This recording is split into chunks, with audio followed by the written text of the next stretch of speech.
He does not ordain that. Reason why: God is not divided. God is not divided. The bridegroom is not divided. Christ is not divided. He does not have a divided heart.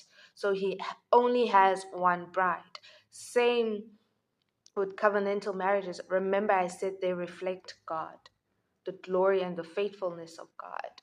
So these types of marriages will go into things that produce human characteristics like excess, suffering, the suffering of Leah, who was longing to be loved by a husband, but wasn't. They bring about the judgment of God. The judgment of God, in that they produce the 12 tribes of Israel, and 12 is the number of God's judgment. And with each son, it was God proclaiming his judgment against Rachel for being loved. I have an issue with that one because I'm just like, it's not her fault. Jacob chose her. But that's another story. And they also require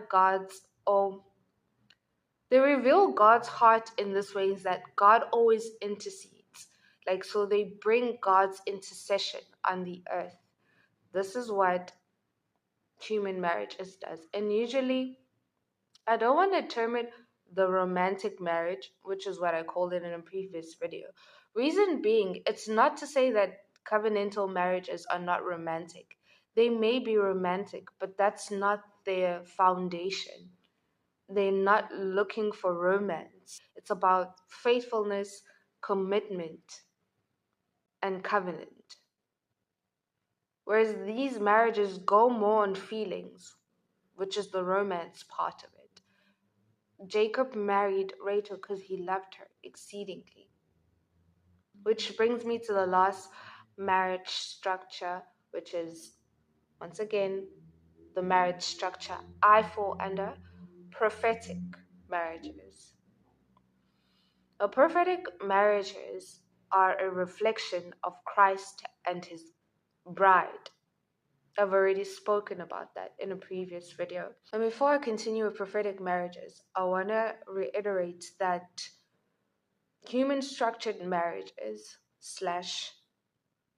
polygamous marriages, they reflect human frailty.